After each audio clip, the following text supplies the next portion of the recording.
Chartered accountant बनने वाले हैं आप लोग और ये वीडियो सीरीज आपको हेल्प करेगी अपना सीए ड्रीम अचीव करने में। कैसे? क्योंकि यहाँ पे मैं आपको करा रहा हूँ सीए फाइनल ऑडिट की रिवीजन, बिल्कुल शॉर्ट क्रिस्प रिवीजन वीडियोस हैं और साथ में जो है आपके नोट्स भी अवेलेबल करा रहा हूँ। कैसे नोट्स को एक्सेस करना है बता देता हूँ जल्दी से। वीडियो को पहले लाइक कर दीजिएगा, लाइक टारगेट रखते हैं हम लोग 500 लाइक्स का। जब आप लोग लाइक बटन प्रेस करते हैं मैं बहुत मोटिवेट होता हूँ, जल्दी से कर दीजिए। और कैसे आपको नोट्स मिलेंगे वो बता देता हूँ इसी वीडियो के साथ। कॉमेंट्स में आपको एक पिन कॉमेंट मिलेगा, वहां से जो है आप लोग सारे नोट्स एक्सेस कर सकते हैं। बहुत सारे रिसोर्सेज और मैं आपके लिए एक्यूमुलेट कर रहा हूँ सी फाइनल ऑडिट के आपके आने वाले एग्जाम्स के लिए, तो उनको भी जरूर चेकआउट कर लीजिएगा। आपको बहुत हेल्प मिलने वाली है, बिलीव मी, बहुत हेल्प मिलने वाली है, राइट। एंड यस, अपने जूनियर्स को और दोस्तों को जरूर बता दीजिएगा कि सी फाइनल और सी इंटर ऑडिट की क्लासेस को वो लोग एक्सेस कर सकते हैं edu91.org पे जाके। हम पूरी मेहनत कर रहे हैं अफोर्डेबल प्राइसेस पे बेस्ट क्वालिटी आपको प्रोवाइड करने की। All the best. Okay guys, तो आज हम लोग शुरू कर रहे हैं चैप्टर 1 क्वालिटी कंट्रोल। और चैप्टर 1 में सबसे बड़ा रोल कौन निभा रहा है? SQC1। Very important, very important. Please Abhishek focus. SQC1 का नाम quality control for firms that perform 1 2 3 4। I hope 1 2 3 4 याद है आप लोगों को।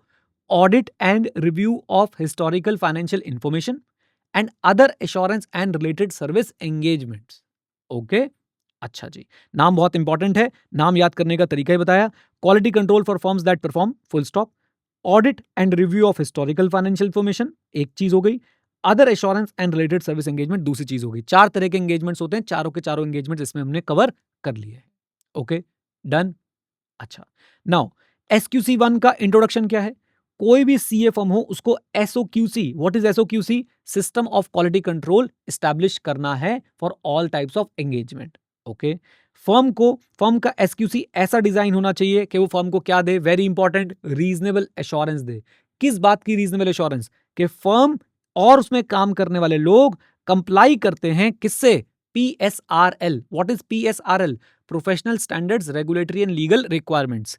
क्या हम लोग शॉर्ट कोड्स एग्जाम में लिख के आ सकते हैं? Answer is no. ये आपके इंटरनल रीडिंग और स्टडिंग पर्पस के लिए है। आप हमेशा फुल फॉर्म ही यूज करेंगे एग्जाम में।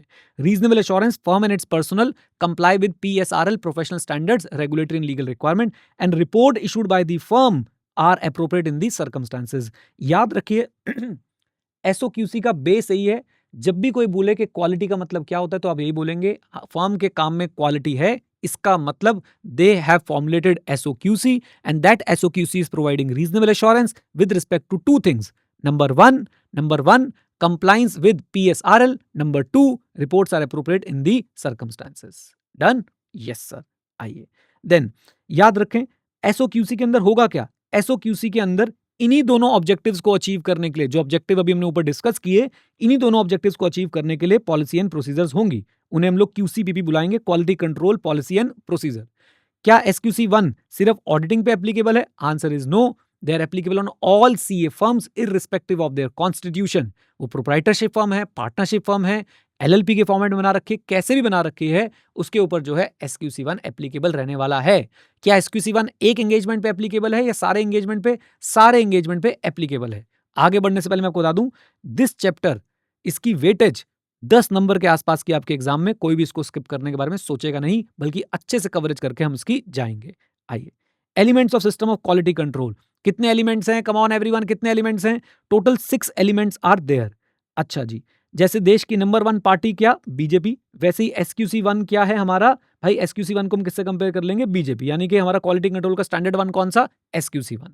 ओके, अब मैंने बीजेपी की बात मैंने बीच में क्यों लेके आया? क्योंकि मुझे आपको एलिमेंट्स याद कराने हैं, और एलिमेंट्स के लिए याद करने के लिए हमने किसको यूज किया था? बीजेपी के लीडर मोदी जी को। तो मोदी जी लीडरशिप रिस्पॉन्सिबिलिटी, और साथ साथ में बहुत ही एथिकल नेता हैं, रिलेशनशिप बहुत अच्छे से एक्सेप्ट और कंटिन्यू करते हैं। 3 बातें, Modi ji leadership, ethical requirement, acceptance and continuance of the relationship.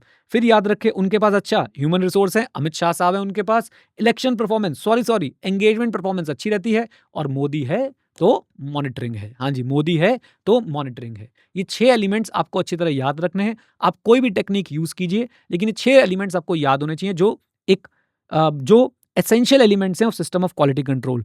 Her CA firm का जो सिस्टम ऑफ क्वालिटी कंट्रोल होगा, उसके अंदर ये 6 एलिमेंट जरूर होंगे। 6 एलिमेंट्स में एक बार फिर से आप लोगों के साथ रिपीट करूंगा। पहला एलिमेंट है लीडरशिप, फुल फॉर्म अगर मैं पूरा बोलूं तो leadership responsibility for quality within the firm. Second line आएगी हमारी ethical requirement, second element. Third element है acceptance and continuance of client relationship and specific engagement.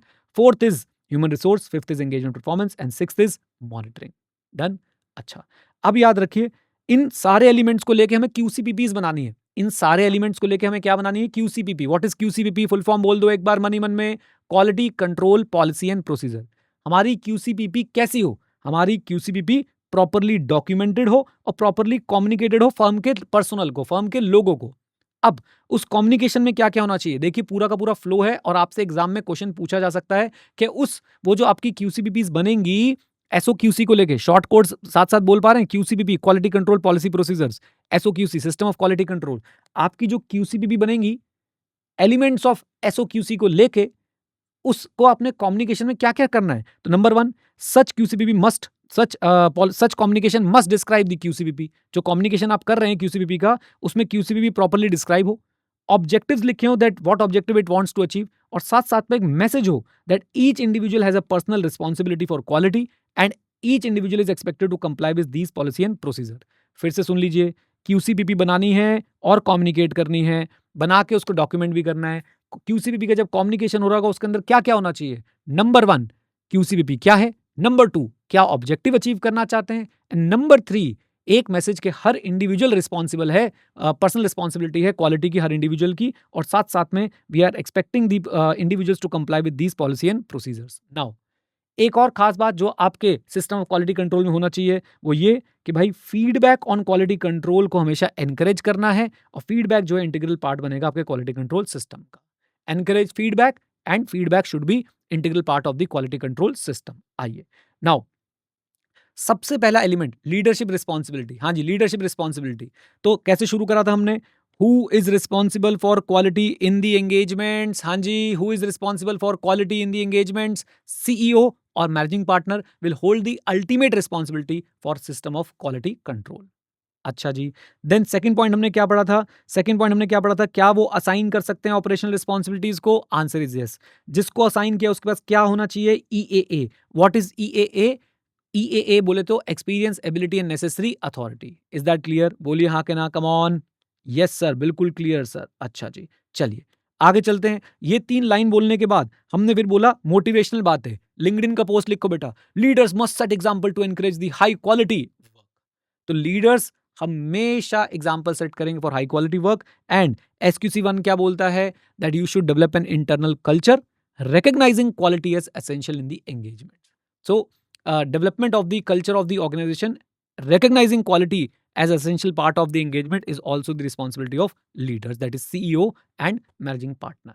Okay, quickly एक बार दोबारा रिवाइज कराता हूं। लीडरशिप रिस्पॉन्सिबिलिटीज क्या क्या हैं? नंबर वन, सीईओ और एमपी जो है उनकी अल्टीमेट रिस्पॉन्सिबिलिटी होगी। एमपी बोले तो मैनेजिंग पार्टनर। नंबर 2, सीईओ जो है ऑपरेशनल रिस्पॉन्सिबिलिटी असाइन कर सकता है, हाँ, लेकिन किसको? जिसके पास ईएए हो, एक्सपीरियंस, एबिलिटी और अथॉरिटी हो। Then leaders must set example to encourage high quality engagement work. And SQC1 requires firms to promote an internal culture, considering or quality as an essential part or quality as an integral part of the engagement. Now, this is an additional topic. Please इसको अच्छे से पढ़ के जाइएगा। आप leader हैं और आप बिजनेस स्ट्रेटेजी बना रहे हैं। How you are going to highlight the importance of quality in the firm's business strategy? Very important question for CA final.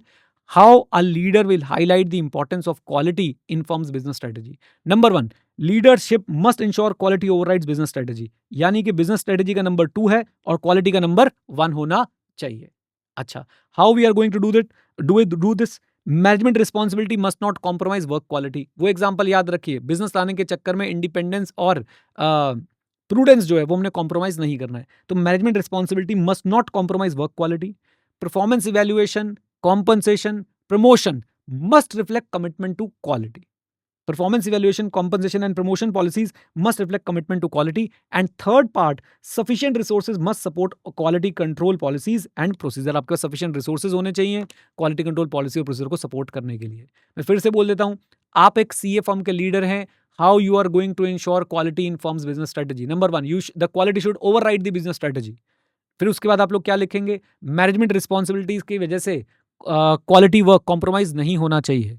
Performance evaluation, promotion, compensation must reflect commitment to quality. And last but not the least, sufficient resources must be there to support quality control policy and procedure. Revise करते समय आप लोग highlight कर सकते हैं, basically आप लोग scribbling कर सकते हैं कुछ कीवर्ड्स की, जैसे कि मैनेजमेंट रिस्पॉन्सिबिलिटी, आपका performance evaluation, compensation, promotion and sufficient resources. Okay, आइए नाउ सेकंड एलिमेंट पे चलते हैं. कितने एलिमेंट थे टोटल मिला के हमारे पास? 6. पहला element done. Second element ethical requirement. पहले तो बिल्कुल बेसिक सा डिस्कशन है कि भाई फर्म की पॉलिसी प्रोसेस ऐसी हो जिससे फर्म को रीजनेबल एश्योरेंस मिले कि एथिकल रिक्वायरमेंट से कंप्लाई कर रही है फर्म और उसके पर्सनल. ठीक है साहब, बढ़िया. एथिकल रिक्वायरमेंट्स कहां पे लिखी हैं? कोड में. कोड में तो क्या लिखा है? 5 fundamental principle. I hope 5 fundamental principle सबको याद है. Integrity, objectivity, professional competence, due care, confidentiality and professional behaviour. जब भी मन बोले हाँ हाँ याद है, एक बार याद करके देख लो भाई. ओके, मन धोखा देने में एक्सपर्ट है. आइए, अच्छा जी, आपसे क्वेश्चन क्या पूछ सकते हैं? How fundamental principle would be emphasized. How fundamental principle would be emphasized. तो आप बोलेंगे 4 बातें हैं जी, बहुत सिंपल हैं. सबसे पहले action of leadership. Number 2, CA firm में क्या होनी चाहिए? अवेयरनेस एंड ट्रेनिंग स्प्रेड करो, मॉनिटरिंग करते रहो और साथ साथ में एक प्रोसेस बनाओ कि नॉन कंप्लायंस से कैसे डील करना है. राइट, तो ये पार्ट मुझे बहुत इंपॉर्टेंट लगता है, स्किप मत कीजिएगा. कैसे फंडामेंटल प्रिंसिपल को एम्फसाइज किया जाए? Action by the leadership, spreading awareness and conducting trainings, then उसके बाद monitoring and there must be a clear cut guideline for non compliance, यानी कि क्या प्रोसेस होगा नॉन कंप्लायंस को डील करने के लिए. ओके, नाउ एथिकल रिक्वायरमेंट हमारा सेकंड जो है वो एलिमेंट चल रहा है. उसके अंदर एक सब एलिमेंट आ गया इंडिपेंडेंस. यहां पे इंडिपेंडेंस के बारे में आपको डिटेल में नहीं पढ़ाया गया है, वो हम पढ़ेंगे प्रोफेशनल एथिक्स के साथ. डोंट वेरी एट ऑल, बहुत डिटेल में पढ़ेंगे. अभी के लिए आपने क्या देखना है कि भाई फर्म का क्या काम है. फर्म ने अगेन ऐसी पॉलिसी प्रोसेस बनानी है जिससे रीजनेबल एश्योरेंस मिले. किस बात को लेके? Firm, its personnel, expert hired by the firm and the network firms comply with the independence. हाँ जी, comply with the independence. Okay, फिर से बोलता हूं, एथिकल रिक्वायरमेंट का एक सब एलिमेंट बना दिया इंडिपेंडेंस, और इंडिपेंडेंस को लेकर सबसे पहले ये बात बोली गई कि भाई ऐसी पॉलिसी प्रोसेस बनाओ जिससे रीजनेबल एश्योरेंस मिले कि फर्म के लोग, फर्म के एक्सपर्ट और साथ साथ में नेटवर्क फर्म्स ये कंप्लाई करती हैं इंडिपेंडेंस से. एक्सपर्ट के लिए ऐसे कौन सा आएगा? 620 आएगा, याद रखिएगा. अच्छा, ऐसी पॉलिसी एंड प्रोसीजर का रोल क्या है? बहुत simple. With the help of these policy and procedure, firm will be able to communicate independence requirement, identify and evaluate threats to independence, action against the threats to independence. Very simple.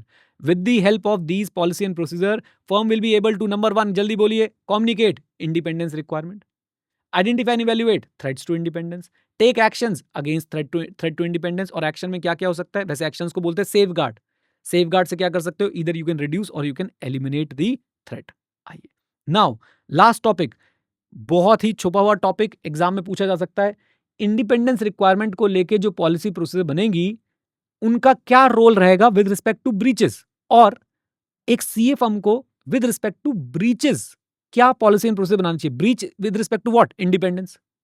Number 1, वैसे तो short code क्या है इसका? नफरा. I hope आप लोगों ने खुद से बनाया था. Very good. ब्रीच किया तो नफरा आएगी. Very good. ब्रीच किया तो नफरा आएगी. नफरा. एन से क्या था? नोटिफिकेशन. एफ से क्या था? Firm response. आर से क्या था? Familiarity, threat. ओके, और ए से क्या था? Annual compliance. ओके, आइए सबसे पहले नोटिफिकेशन ऑफ ब्रीच. फ्लो याद रखिए. All the person who are subject to independence must report breach promptly to the firm. Report of breach promptly to the firm. Okay. Then, firm must inform the breach to the engagement partner and ORP, other relevant person. Hello. EP, engagement partner and relevant person must report the actions taken. Then हमारे पास आ जाता है annual compliance. Written confirmation of compliance with firm's policy and procedure related to independence must be obtained by the firm at least annually. Is that clear? बोलिए. Last में हमने बोला safe guard for familiarity threat. Familiarity threat पे लेके थोड़ा सा ज्यादा focus किया आईसीए ने इस टॉपिक में, तो हमने भी कर दिया. आइए कीवर्ड्स आपको बता देते हैं. नंबर 1, सबसे पहले क्या करना है? सबसे पहले firm should set criteria for safe guard against the familiarity threat. पहली लाइन में तो कुछ नहीं कि भाई फेमिलियरिटी थ्रेट को लेके सेफ गार्ड्स बनाने हैं, और सेफ गार्ड्स बनाने समय पब्लिक इंटरेस्ट और सीनियर पर्सनल के टेन्योर को ध्यान में रखना है. हाँ जी, set the criteria for safeguard. While setting the criteria, consider what? Public interest and हाँ जी personal tenure, senior personal tenure. Then हमारे पास हो क्या कह सकते हैं सेफगार्ड्स? रोटेशन और engagement quality control review. Listed entity के केस में फैमिलिटी थ्रेट ज्यादा सिग्निफिकेंट मानी जाती है, तो लिस्टेड एंटिटी के केस में SQC1 आपको खुद ही गाइड कर रहा है कि engagement partner rotation with in 7 years should be done, यानी कोई भी एंगेजमेंट पार्टनर 7 साल से ज्यादा के लिए नहीं रह सकता है, except sole practitioner. For sole practitioner, they have suggested what? They must go under mandatory peer review. Easy, easy. आइए एक बार फिर से इस टॉपिक को जल्दी से आप लोगों के लिए कंसाइज बना के रिवाइज करा देता हूं. Role of policy and procedure with of the independence with respect to breaches. Independence related, ethical requirements related जो आपने पॉलिसी एंड प्रोसीजर बनाए हैं विद रिस्पेक्ट टू ब्रीचेस, उसका क्या रोल रहेगा? ब्रीच करोगे नफरा आएगी, नफरा आएगी, एन से क्या? Notification. Notification, whosoever was subject to the independence requirement must notify the breach of independence to the firm promptly. Okay. फिर उसके बाद नेक्स्ट एक्शन क्या होगा? firm must inform the breach to the engagement partner or other relevant person and engagement partner or other relevant person must report the action taken. अच्छा जी. Then था annual compliance. Annual compliance में return confirmation लेनी है हमने. क्या लेनी है? रिटर्न कंफर्मेशन लेनी है. किसकी? कंप्लाइंस की. कंप्लाइंस किससे? Firm's policy and procedure on independence from personnel and at least annually. Then safeguard from familiarity threat. Familiarity threat के लिए सेफ गार्ड बनाने के लिए क्राइटेरिया सेट करेंगे. क्राइटेरिया में हम सबसे पहले कंसिडर करेंगे क्या? नंबर 1, पब्लिक इंटरेस्ट कितना इन्वॉल्व है और सीनियर पर्सनल का टेन्योर कितना है. अच्छा जी. सेफ गार्ड हो क्या कह सकता है? रोटेशन कर दो और एंगेजमेंट क्वालिटी कंट्रोल रिव्यू करा लो. फैमिलिटी थ्रेट ज्यादा सिग्निफिकेंट कौन सी कंपनीज के केस में? लिस्टेड कंपनीज के केस में. साथ में हो कौन सी कंपनीज के केस में? लिस्टेड कंपनीज के केस में. और लिस्टेड एंटिटी का ऑडिट याद रखें. लिस्टेड एंटिटी का अगर ऑडिट आप कर रहे हैं तो एंगेजमेंट पार्टनर जो है वो 7 साल में जो है वो क्या हो जाना चाहिए? रोटेट हो जाना चाहिए. और साथ साथ में sole practitioner must undergo mandatory peer review. Okay, done. चलिए जी, तो ये हो गई हमारी प्यारी प्यारी बातें. अच्छा, अगर किसी को ये डाउट है अभी कि एंगेजमेंट क्वालिटी कंट्रोल रिव्यू क्या है, कौन करता है, don't worry at all. Everything is coming in this chapter only. तो हम उसे बहुत डिटेल में कवर करेंगे. वैसे तो इंटरमीडिएट पे आपको चीज़ें पता होनी चाहिए, बट कोई बात नहीं पता तो हम आगे उसको कवर कर लेंगे. डन. चलिए, ऑल द बेस्ट. आइए जी, तो आज हमने SQC1 को आगे बढ़ाया. SQC1 का हमने पहला एलिमेंट आज कौन सा पढ़ा? Acceptance and continuous of client relationship and specific engagement. 2 बातें हैं. क्लाइंट रिलेशनशिप यानी सारे एंगेजमेंट्स की बात हो रही है. स्पेसिफिक एंगेजमेंट मतलब एक एंगेजमेंट की बात हो रही है. ओके, इतनी बात क्लियर है. अच्छा, सबसे पहले इसमें आपको क्या बोला जा रहा है? SQC1 एक्सेप्टेंस और continuous of client relationship and specific engagement को लेकर आपको क्या पॉलिसी प्रोसेस बनाने को बोल रहा है? कह रहे देखो जी, आप acceptance and continuous of client relationship और एंगेजमेंट को लेके ऐसी पॉलिसी प्रोसेस बनाओ जो आपको रीजनेबल एश्योरेंस दे कि आप कोई भी रिलेशनशिप एक्सेप्ट या कॉन्टिन्यू तभी करेंगे जब आपके पास जो है इन 3 चीजों पे नॉलेज होगी, या इन 3 चीजों को कंसिडर करने के बाद ही आप कोई क्लाइंट रिलेशनशिप या एंगेजमेंट एक्सेप्ट और कॉन्टिन्यू करेंगे. याद रखिए, दोनों वर्ड हैं, एक्सेप्ट भी और कॉन्टिन्यू भी. कंफ्यूज मत होइएगा, सिर्फ एक्सेप्ट करते समय देखना है, नहीं, एक्सेप्ट करते समय भी और कॉन्टिन्यू करते समय भी आपको ये तीनों चीजें जो है वो चेक करनी है. आपकी पॉलिसी प्रोसेस ऐसी हो कि आपको रीजनेबल एश्योरेंस मिल जाए इन तीनों चीजों पे. नंबर 1, उनकी इंटीग्रिटी यानी क्लाइंट की इंटीग्रिटी. ओके. नंबर 2, अपनी competence, capability, time and resources. हमारे पास भी कॉम्पिटेंस, कैपेबिलिटी, टाइम और रिसोर्सेज होने चाहिए. And number 3, compliance with ethical requirement. आपको बता दूं कि एथिकल रिक्वायरमेंट को एज अ इंडिपेंडेंट एलिमेंट हमने कल जो है वो पढ़ लिया था, जिसमें इंडिपेंडेंस की भी थोड़ी बहुत बातें जो है वो हुई थी. ओके, आइए अब सबसे पहले मैं बात करता हूं कि भाई एक इसमें लास्ट लाइन और समझ लीजिए कि अगर कोई इशू आया था डिसाइड करते समय वेदर टू एक्सेप्ट और टू कंटिन्यू, तो आपने अगर उसके बाद भी एक्सेप्ट या कंटिन्यू किया है, you must document how that issue was resolved. हाँ जी, you must document how that issue was, come on tell me, resolved. Okay. अच्छा जी, फिर आता है बढ़िया क्वेश्चन जिससे डायरेक्ट एग्जाम में क्वेश्चन आ सकता है. Matters to be considered with regard to integrity of the client. याद करिए, एक्सेप्टेंस और कॉन्टिनेंस वाला डिसीजन लेते समय 3 बातें कंसिडर करनी है. उनकी इंटीग्रिटी, अपनी competence, capability, time, resources and ethical requirement. Ethical requirement पहले पढ़ चुके हैं. अब उनकी इंटीग्रिटी कंसिडर करते समय आपको क्या क्या फैक्टर कंसिडर करने हैं वो आपको बताया जा रहा है. नैनो में सपना, सपनों में सजना वाला क्वेश्चन बच्चों ये. तो अब इसमें आपने क्या बातें पढ़नी है? बहुत सिंपल है. नंबर 1, राव साहब आप लोग याद रखेंगे. राव साहब की फीस लो है क्योंकि मनी लॉन्ड्रिंग और क्रिमिनल एक्टिविटी में इन्वॉल्व हैं और उनकी रीअपॉइंटमेंट नहीं हो रही है. राव. Reputation attitude operation. अच्छा जी, फीस लो है, लो फीस. अच्छा जी, बढ़िया. अच्छा, एक पॉइंट इसके अंदर रह गया, एक पॉइंट इसके अंदर रह गया था, वो हमारे शॉर्ट कोड के अंदर भी रह गया था। हाँ जी, फीस लो है, बढ़िया। फीस लो से आप अगला पॉइंट कनेक्ट कर सकते हो क्या? Scope of work. Scope of work जो है क्या कर रहे हैं? रिड्यूस कर रहे हैं। मनी लॉन्ड्रिंग के अंदर इन्वॉल्व है, क्रिमिनल एक्टिविटी के अंदर इन्वॉल्व है, एंड आप रीजन जानना चाहेंगे प्रपोज्ड अपॉइंटमेंट का, आपकी अपॉइंटमेंट क्यों रही है, दूसरे वाले की अपॉइंटमेंट जो है क्यों नहीं हो रही है। तो आर से रेपुटेशन। रेपुटेशन किसकी? प्रिंसिपल ओनर की, मैनेजमेंट की, रिलेटेड पार्टी की, डीसीडब्ल्यूजी की। ए से attitude. Attitude towards aggressive interpretation of accounting standards और इंटरनल कंट्रोल एनवायरनमेंट की तरफ कैसा एटीट्यूड है। फिर ओ से ऑपरेशन। ऑपरेशंस का नेचर कैसा है? गैम्बलिंग ऐप वगैरह चला रहे हो क्या? Mahadev. Okay. And business practices. अच्छा जी, इसके बाद आपने देखना है कि फीस लो क्यों रखी जा रही है, स्कोप ऑफ वर्क पे कोई लिमिटेशन तो नहीं है, एंड लास्ट में मनी लॉन्ड्रिंग क्रिमिनल एक्टिविटी में तो इन्वॉल्व नहीं है, and finally reason for proposed appointment और नॉन रीअपॉइंटमेंट क्या है। और याद रखिए, आपकी जो knowledge about the client's integrity होती है, it is cumulative in nature, it grows over a period of time. Okay. अच्छा जी, ये क्वेश्चन आपका डीपीक्यू है। ये जो एमबी एंड एसोसिएट्स वाला क्वेश्चन है, आपके क्वेश्चन बैंक में भी दे रखा है। ये आपका डेली प्रैक्टिस क्वेश्चन है। आपने इसकी राइटिंग प्रैक्टिस करनी है। एक रजिस्टर जो आप लोगों ने मुझे प्रॉमिस किया है कि आप बनाएंगे, वो बनाइए, और उसमें हर रोज एक आंसर जरूर लिखिए। जिन बच्चों के पास समय है, डेडिकेटेड पढ़ना चाहते हैं, उनको हमारी तरफ से डीपीपीज भी मिलेंगी, डेली प्रैक्टिस पेपर भी मिलेगा, आप लोग उसका भी फायदा उठा सकते हैं।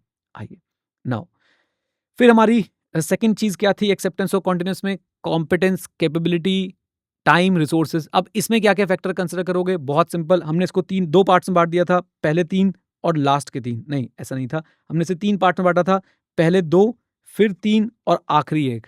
हाँ जी, सबसे पहले नॉलेज की बात हो रही है, नॉलेज इंडस्ट्री की, नॉलेज आपके पर्टिकुलर बिजनेस की। फिर बात हो रही है एक्सपीरियंस की, regulatory and legal requirements, reporting requirements का आपको कितना एक्सपीरियंस है, या आपके पास कितनी एबिलिटी है टू लर्न दैट। ओके। अच्छा, फिर बात होती है लोगों की। लोग में कौन कौन आ रहे हैं? क्या आपके पास सफिशिएंट पर्सनल है?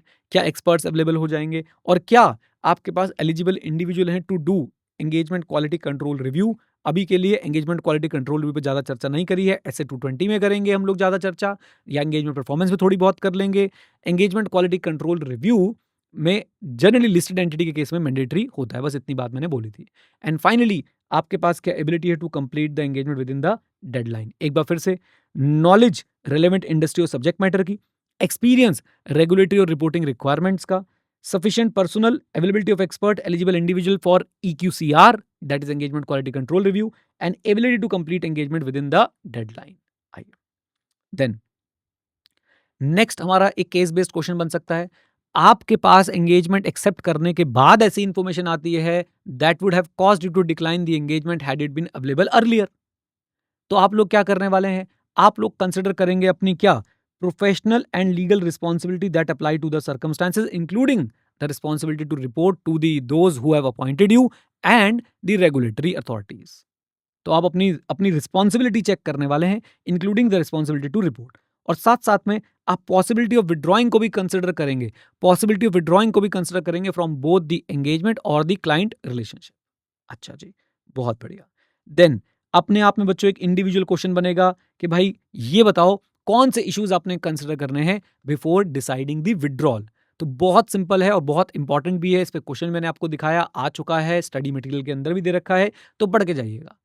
क्या इश्यूज आपको कंसिडर करने बिफोर विड्रॉल? नंबर 1, सबसे पहले आप उनसे बात करोगे। क्या बात करोगे? कि मैं क्या एक्शन लेने वाला हूं। उनसे, किनसे? मैनेजमेंट टीसीडब्ल्यूजी से। Action discuss with management and TCWG.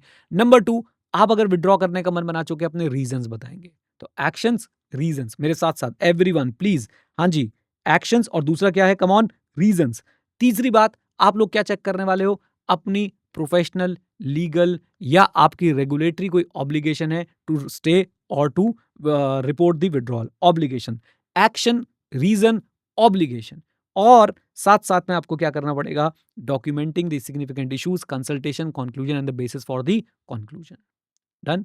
तो ये भी एक बहुत इंपॉर्टेंट टॉपिक है और छुपा हुआ टॉपिक है। इस टॉपिक तक बच्चे बहुत कम पहुंच पाते हैं। उम्मीद करता हूं कि आप लोग जो है इसको पढ़ के जाएंगे।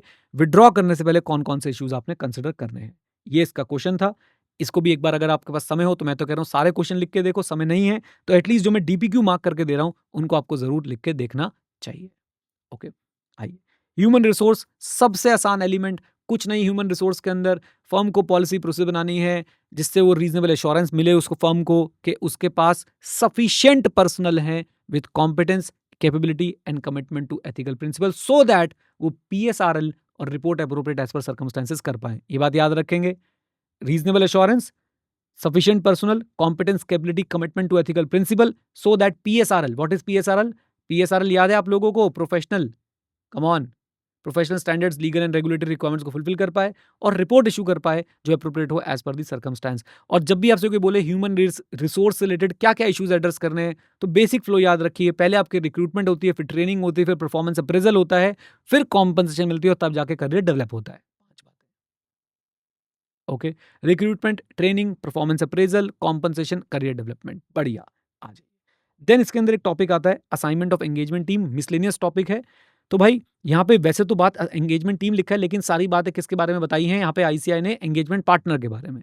तो फर्म को क्या करना चाहिए? The firm should assign responsibility of each engagement to the engagement partner. पहली लाइन तो अपने ये लिख दी कि हर एंगेजमेंट की रिस्पॉन्सिबिलिटी एंगेजमेंट पार्टनर को दे दो। देन आइडेंटिटी, पहला keyword, identity of that engagement partner must be communicated to the client's management and TCWG. Number 2, please ensure that engagement partner के पास रिक्वायर्ड क्या है? कैपेबिलिटी है, कॉम्पिटेंस है, अथॉरिटी है, टाइम है, CCAT। Okay, and finally engagement partner के पास भी clear communication होना चाहिए अबाउट इट्स रिस्पॉन्सिबिलिटीज। डन, बोलिए। तो responsibility of engagement partner clearly defined and communicated to that partner. Easy peasy lemon squeezy. Yes sir, आइए। Then हमारे पास बात आती है अगले एलिमेंट की। हमने एंगेजमेंट परफॉर्मेंस को कल कवर करना है, आज हम लोग कवर करेंगे किसको? मॉनिटरिंग को। मॉनिटरिंग में क्या बोला गया है कि भाई देखो, फर्म को ये ध्यान रखना है कि जो भी उसकी पॉलिसीज हैं related to SOQC, firm should get reasonable assurance that the policy related to SOQC, system of quality control, are number 1, सबसे पहले क्या? Relevant, adequate, okay, relevant, adequate, operating effectively and are complied in practice। okay, तो monitoring में basically SOQC में monitoring लाने का मतलब क्या है? मॉनिटरिंग लाने का मतलब ये है कि the firm should ensure that the system of quality control is relevant, adequate, operating effectively and complying in practice. Done, बोलिए। अब यहाँ पे आप ऑनगोइंग इवैल्यूएशन भी कर सकते हैं और पीरियोडिक इंस्पेक्शन भी कर सकते हैं कंप्लीटेड एंगेजमेंट का। मतलब आपका कोई ऑडिट असाइनमेंट कंप्लीट हो गया, अब आप उसकी डॉक्यूमेंट्स उठा के उसकी पूरी की पूरी जो भी आपके पास रेलेवेंट पेपर्स हैं उसको उठा के आप लोग जो है वो चेक कर रहे हैं। ओके, आ जाइए। सो ये हो गया हमारा मॉनिटरिंग वाला पार्ट। अब मॉनिटरिंग में अंदर एक क्वेश्चन बनता है बहुत बढ़िया कि भाई आपको मॉनिटरिंग करनी है क्वालिटी कंट्रोल की, क्वालिटी कंट्रोल सिस्टम की, तो कौन से फैक्टर्स जो हैं आप लोग कंसिडर करने वाले हैं? कौन से फैक्टर्स आप लोग कंसिडर करने वाले हैं इन monitoring the quality control system? Okay, while monitoring the system of quality control. तो हमें यहाँ पे बोला गया कि भाई हम लोग कितने बात कंसिडर करने वाले हैं? टोटल मिला के 6। नंबर 1, सबसे पहले हम लोग क्या चेक करेंगे? सबसे पहले हम लोग देखेंगे भाई उसका डिजाइन और उसकी इंप्लीमेंटेशन।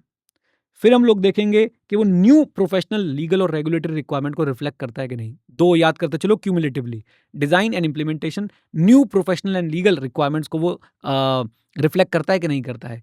तीसरा हम लोग ये देखने वाले हैं कि भाई मॉनिटरिंग एक्सपीरियंस और ऑथराइज पर्सनल के पास हो। अच्छा जी, इन तीनों का एक चंक बना दीजिए।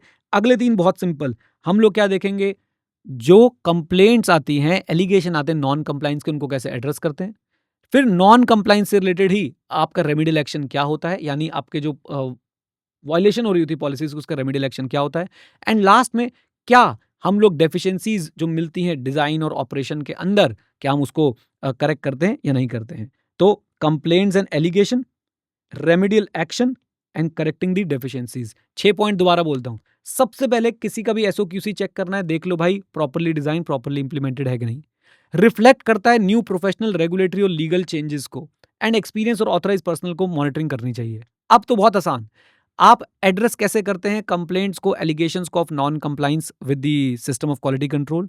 दूसरी बात, रेमेडियल एक्शन जो है वो कैसे लेते हैं जो उन लोगों के अगेंस्ट जो पॉलिसीज को वायलेट कर रहे हैं। एंड तीसरी बात, कैसे जो है डेफिशिएंसीज करेक्ट की जाती है in design, operation and compliance of quality control policies. ये क्वेश्चन आपका नवंबर 24 का आया हुआ है। मैं रिवीजन ऑडियो और वीडियो बंद करूं उससे पहले मैं बोलना चाहता हूं कि इस चैप्टर से आपको 5 नंबर का मिनिमम, SQC 1 से 5 नंबर का मिनिमम एक क्वेश्चन हर बार पूछते हैं और किसी ना किसी एलिमेंट से उठा के पूछते हैं। हल्के में मत लीजिए, आपको detailed revision video, detailed revision audios मिल रही हैं, उनका फ़ायदा उठाइए। जो DPQ दे रहा हूँ उसका फ़ायदा उठाइए। मॉक टेस्ट वगैरह तो आपके होंगे ही, उनका फ़ायदा उठाते रहिए। राइट। अगर आपको क्लासेस पसंद आ रही हैं तो अपने जूनियर्स और दोस्तों को edu91.org रेफर कीजिए, राइट। अगर आप इस ऑडियो को किसी पॉडकास्ट प्लेटफॉर्म पे सुन रहे हैं तो प्लीज सबके साथ शेयर कर दीजिएगा। चलिए, thank you, all the best, bye bye, take care, God bless you. लीजिए, तो SQC1 का अगला एलिमेंट हम आज पढ़ रहे हैं वो है एंगेजमेंट परफॉर्मेंस। एंगेजमेंट परफॉर्मेंस की हमने शुरुआत करी कि कौन कौन से मैटर्स जो हैं कंसिडर करेंगे to ensure the achievement of objective of engagement performance. Engagement performance के ऑब्जेक्टिव को आप दो तरीके से देख सकते हैं। नंबर वन, एंगेजमेंट परफॉर्मेंस का एक ऑब्जेक्टिव तो यही है क्या, कि भाई साहब हमारी जो रिपोर्ट इशू हो वो अप्रोप्रिएट हो, और साथ साथ में हमारी क्या होता था, हमारा जो एंगेजमेंट है वो एज पर PSRL हो, राइट। और दूसरा पर्सपेक्टिव को देखने का क्या है कि जिस तरह का एंगेजमेंट है उसका ऑब्जेक्टिव उस हिसाब से डिफाइंड होगा, वो ऑब्जेक्टिव जो है वो अचीव होना चाहिए। अब क्वेश्चन ये है कि कौन से मैटर्स कंसिडर करें टू इंश्योर कि भाई एंगेजमेंट परफॉर्मेंस के ऑब्जेक्टिव अचीव हो रहे हैं। बहुत आसान, कोई रट्टाबाजी नहीं, सिंपली हमने इसको समझा था। आप अगर ऑफिस में बैठे हैं और आप लोगों को एक एंगेजमेंट असाइन किया जा रहा है तो आपके बॉस सबसे पहले आके क्या करेंगे, ब्रीफिंग। हाँ जी, सबसे पहले क्या करने वाले, ब्रीफिंग। ओके, ब्रीफिंग में आपको क्या बताएंगे, भैया स्टैंडर्ड से जरूर कंप्लाई कर लेना। एंगेजमेंट स्टार्ट हो गया, अब क्या होगा, सुपरविजन, रिव्यू। एंगेजमेंट खत्म होने वाला है, अब क्या होगा, documentation. And you have to keep in mind that सारे प्रोसेसेस क्या होने चाहिए, current. Briefing done, engagement standards compliance, supervision, review, documentation, and you have to keep all the policy and procedures current, right. So ये कुछ matters हैं जो consider करने चाहिए टू इंश्योर कि एंगेजमेंट परफॉर्मेंस का जो ऑब्जेक्टिव है वो अचीव हो रहा है। ओके, रीड कर लेंगे आप एक बार इसको, जल्दी से बोलिए हाँ या ना। कीवर्ड्स याद रह गए, briefing, complying with standard, supervision, review, documentation and keeping the procedures current. Revision video में देख रहे हैं तो पॉज कर लीजिएगा और इसको एक बार रीड कर लीजिएगा। ओके, आओ next point, consultation. Engagement performance के दौरान क्या कोई डिफिकल्ट मैटर या फिर कॉन्टेंशियस मैटर्स आ सकते हैं क्या, आंसर इज यस, बिल्कुल आ सकते हैं। तो नंबर वन, फर्म को क्या करना है, फर्म को भाई साहब पॉलिसी बनानी है जिससे रीजनेबल एश्योरेंस मिले कि जितने भी डिफिकल्ट मैटर्स हैं उन पे एप्रोप्रिएट कंसल्टेशन होती है। अच्छा जी, appropriate consultation should be there, should take place on difficult matters. Number two, sufficient resources must be available for appropriate consultation to take place. Number three, nature and scope of consultation को आपको document करना पड़ेगा। Conclusions जो आए थे उनको भी document करेगा, और साथ साथ में जो इनकी इंप्लीमेंटेशन है उसको भी डॉक्यूमेंट करना पड़ेगा। Is that clear? Basically conclusions को आपको डॉक्यूमेंट करना है, इंप्लीमेंट करना है, और ये सारी बातें आपने डॉक्यूमेंट भी करनी है। फिर से, कंसल्टेशन को लेके क्या क्या पॉलिसी प्रोसीजर होना चाहिए, number one, appropriate consultation should take place on difficult matters. Number two, resources must be available, sufficient resources must be available to enable appropriate consultation.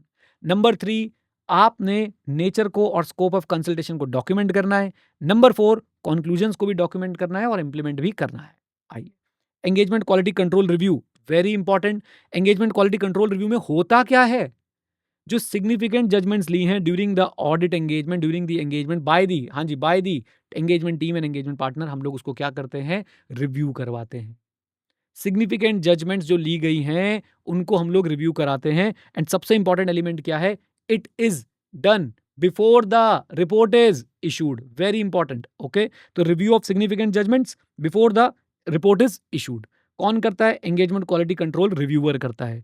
Review कितना ज्यादा होगा डिपेंड करता है किस पे, जीरोधा, याद है, complexity and risk of inappropriate reporting पे। फिर तो बहुत आसान, क्या इससे ईपी की रिस्पॉन्सिबिलिटी रिड्यूस हो जाती है, आंसर इज नो। सीएपी ने सीआर को बोला था आर रिव्यू कर दो, आर ने रिव्यू किया, पी जो है वो भाई मालदीव्स चला गया कि मेरी तो रिस्पॉन्सिबिलिटी अब कुछ है ही नहीं। क्या सही कर रहा है पी, नहीं भाई।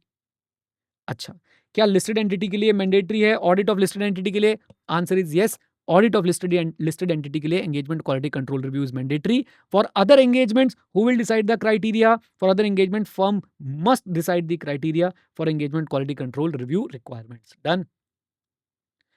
एक बार फिर से बोलूंगा, एंगेजमेंट क्वालिटी कंट्रोल रिव्यू में क्या रिव्यू किए जाती हैं, सिग्निफिकेंट जजमेंट कब रिव्यू की जाती हैं, before the report is issued. कौन रिव्यू करता है, एंगेजमेंट क्वालिटी कंट्रोल रिव्यूअर। हाँ जी, कौन रिव्यू करता है, engagement quality control reviewer. Extent किस पे डिपेंड करता है, कॉम्प्लेक्सिटी पे and risk of inappropriate reporting पे। एंगेजमेंट पार्टनर की रिस्पॉन्सिबिलिटी रिड्यूस नहीं होती। ऑडिट ऑफ लिस्टेड एंटिटी के केस में मैंडेटरी है। अदर एंगेजमेंट्स के केस में क्राइटेरिया सेट करेगी फर्म। डन। चलिए, नाउ नेक्स्ट टॉपिक हमारे पास आता है consideration in case of EQCR of listed entity. Important topic है from exam point of view, कोई भी बच्चा स्किप नहीं करेगा किसी भी हाल में, सीए बनेंगे अच्छे से इस टॉपिक को पढ़ के। तो आप अगर लिस्टेड एंटिटी का एंगेजमेंट क्वालिटी कंट्रोल रिव्यू कर रहे हैं, आप कौन कौन सी चीज़ें जो हैं वो एंगेजमेंट क्वालिटी कंट्रोल रिव्यू करते समय ध्यान में रखेंगे, रिव्यूअर के पॉइंट ऑफ व्यू से बताना है। तो रिव्यूअर सबसे पहले क्या जानेगा, कीवर्ड्स बता रहा हूं, रीडिंग कर सकते हैं आप लोग बुक से। सबसे पहले क्या जानेगा, independence.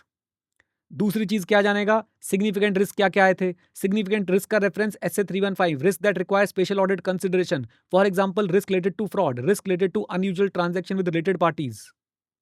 Okay, so independence, significant risk, judgments, जैसे कि जजमेंट कहां पे यूज हुई हो, for determination of materiality. Consultation on difficult matters, चार बातें बोल दो। लिस्टेड एंटिटी का ऑडिट हो चुका है, रिपोर्ट इशू होने से पहले रिव्यू हो रहा है। एक रिव्यूअर क्या क्या बात कंसिडर करेगा, नंबर वन सबसे पहले independence, number 2 significant risk, number 3 judgment, number 4 consultation. अब तो बहुत आसान। नंबर 5 मिसस्टेटमेंट्स का क्या हुआ, number 6 matters to be communicated, ऐसे 260 265 याद रखेंगे। एंड नंबर 7 हमारे पास आता है क्या, वर्किंग पेपर जो है आपके कंक्लूजन को सपोर्ट करें। एंड नंबर 8 वेरी जेनरिक, आपकी रिपोर्ट जो है वो अप्रोप्रिएट होनी चाहिए। सारे एक बार रिपीट करेंगे, इंडिपेंडेंस, सिग्निफिकेंट रिस्क, मेरे साथ साथ, इंडिपेंडेंस, सिग्निफिकेंट रिस्क, जजमेंट्स के बाद हमारे पास क्या आ गया था, कंसल्टेशन। ये चार का एक सेट हो गया। उसके बाद हमारे पास आया misstatement, matters to be communicated, then आया हमारे पास documentation, and finally report must be appropriate. DPQ आज का मिला था आप लोगों को, पीक्यूआर एंड एसोसिएट्स वाला। प्लीज राइटिंग प्रैक्टिस करते रहिए। आपको जो क्लास में डेली प्रैक्टिस क्वेश्चन मिलते हैं उनको आपको जरूर जरूर जरूर करना चाहिए। माता रानी फल देगी, इसी बार देगी, अगर आप लोग डीपीक्यू के लिए एक अलग से कॉपी मेंटेन करके रखेंगे। आ जाइए, एंगेजमेंट क्वालिटी कंट्रोल रिव्यूअर कौन हो सकता है, फर्म का पार्टनर भी हो सकता है या कोई और क्वालिफाइड पर्सन भी हो सकता है, इवन बाहर वाली फर्म से भी हो सकता है with similar background, but he must be a member of ICAI। Is that clear, बोलिए। अच्छा जी, partner, qualified person from another firm can also be there, but he should be member of ICAI. Very important part, he should not be a part of the engagement team. Okay, why? Because he has to objectively evaluate the significant judgments made by the engagement team. तो engagement team का part नहीं होना किसी भी हाल में, आपको objectively evaluate करना है जो judgments लिए हैं engagement team ने। निकिता पढ़ लो बेटा, objectivity of reviewer, साथ में जरा, objectivity of reviewer very important. Reviewer must be objective, must be independent, and therefore he should not be a part of engagement team. He should not take or he should not participate in the engagement. He should not participate in decision making. Is that clear? बोलिए हाँ के ना। क्या engagement partner consult कर सकता है reviewer से, हाँ, but objectivity should not be compromise. अगर कॉम्प्रोमाइज हो गई है then in that case reviewer should be changed. Firm के अंदर पॉलिसी प्रोसीजर में क्लियरली इस बात के लिए पॉलिसी होनी चाहिए कि भाई अगर रिव्यूअर की ऑब्जेक्टिविटी कॉम्प्रोमाइज लग रही है तो उसको रिप्लेस कैसे करना है। बहुत सिंपल, रिव्यूअर ऑब्जेक्टिव होना चाहिए। रिव्यूअर एंगेजमेंट टीम में पार्टिसिपेट ना करे, एंगेजमेंट में पार्टिसिपेट ना करे, डिसीजन मेकिंग में पार्टिसिपेट ना करे। कंसल्टेशन ले सकते हैं रिव्यूअर से, लेकिन आपकी ऑब्जेक्टिविटी कॉम्प्रोमाइज नहीं होनी चाहिए। हो गई तो भैया रिव्यूअर को बदलो। Is that clear? Yes sir. आइए आगे चलते हैं। डिफरेंस ऑफ ओपिनियन, मेरे साथ साथ everyone everyone everyone, difference of opinion आ सकता है क्या, हाँ।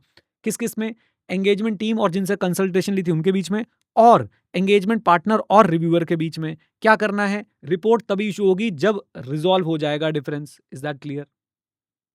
अच्छा, अगर अगर EQCRR यानी रिव्यूअर की रिकमेंडेशंस नहीं मानी गई है या मैटर्स को up to the satisfaction of reviewer resolve नहीं किया गया है, तो मैटर को पहले रिजॉल्व करेंगे। कैसे? Bye following the established procedure of the firm, जो कि क्या हो सकता है, जो हो सकता है कंसल्टिंग विद अनदर प्रैक्टिशनर और फर्म, और विद प्रोफेशनल रेगुलेटरी बॉडीज जैसे ICAI, राइट।